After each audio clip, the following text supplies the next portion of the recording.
Hi, today I want to speak to leading ladies. And leading ladies is anyone that is leading a business, is leading a group of people, that's looking after children, but you're a leader in your own field. And you have a wonderful business idea, a dream or a goal, and you're stepping out there and you're trying to make your dreams happen. And today I want to speak to you about your journey into fulfilling your dreams and goals in life. And one of the phenomena that we experience as leading ladies, that we can really excel in our ventures into business and education and being really great at looking after our children and families. But one of the things that we can often struggle with, especially if we've been divorced or single a long time and have put our energies into education and running businesses and corporations, is that very often we fail at learning how to start and begin a new relationship, or even go out there onto the dating scene. It seems to just elude us all the time. We actually don't know how to start or begin. But today I want to talk to you about why it's so important that you invest in this area of your life as much as you are in every other area. And this is something quite close to me, so I'm going to be sharing some information with you that you don't know about. For many of you that have been coming to our workshops and following us for some time now, there's lots of you know about us in terms of coaching and being therapists and running these facilitation workshops. But what you don't know, I'm going to give you a hint here, and this is my son is actually a fitness instructor. He left this magazine here yesterday for us to read. But this used to be the area that I worked in. I was actually a fitness instructor in my early 20s. I taught exercise to music classes. I was a personal trainer.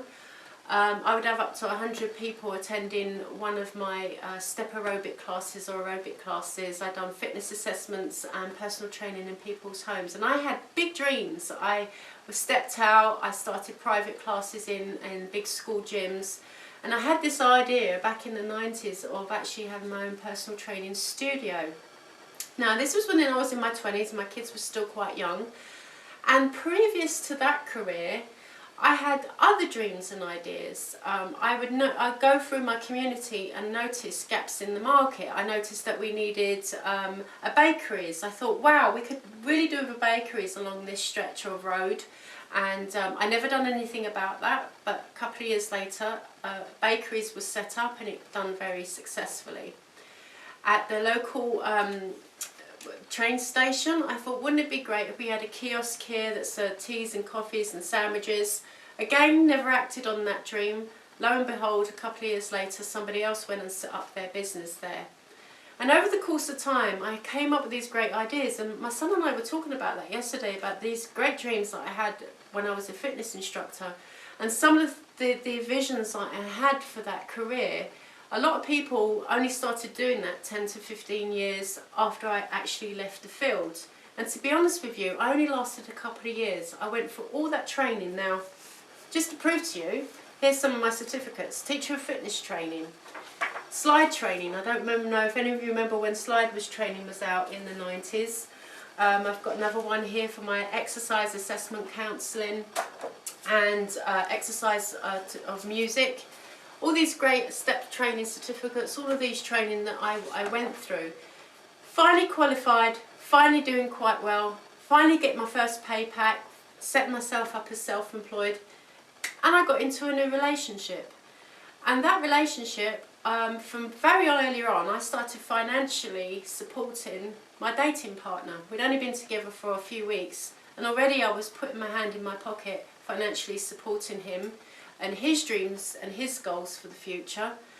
And within about 18 months, I was completely drained from being the main support to my partner in that relationship. And as a result, I gave up my career. And I regret that. I know that I gave up that career way too early. And over the next 7 years, I found myself in dead-end jobs, just trying to make a living. And all those dreams, all those visions I had for my future and to help my children in their education, all of that went down the drain.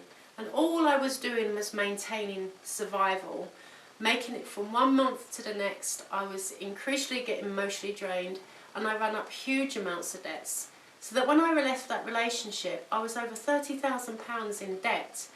a single parent with a broken career and broken dreams and visions.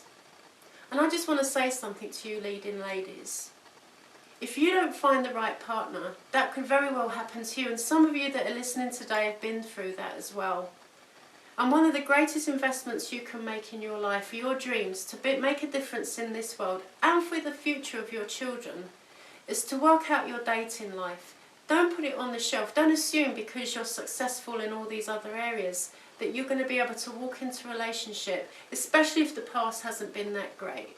The greatest gift you can give to yourself and to your children is to invest in yourself. Be the kind of person that can recognise the men that are going to be the drains in your life.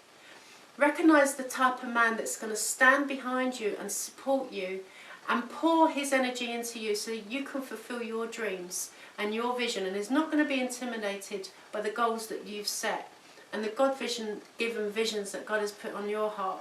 Hold on to them. Hold out for the right partner. If you're not sure how to find them, we're here today. Now, there is hope for your future, because what I had to do before I went back out there and started chasing my entrepreneurship skills again, I had to work on myself. I had to work on why I kept falling for the wrong guys and why I always ended up in a broken relationship, more in debt and more emotionally drained than when I first started out. But this is the future and this is the hope. I've been running Donna in Terror. I started off like retrained as a therapist and counsellor and was offering coaching and workshop skills. And now my husband, who is in a tremendous support and has a vision, we share the same vision together. We have now launched Prepare a Match, and we've taken all that hard work that we've done over the years and invested in ourselves to now offer it back to you. So if you want to invest in your future hopes and dreams, make sure you're working out your dating life.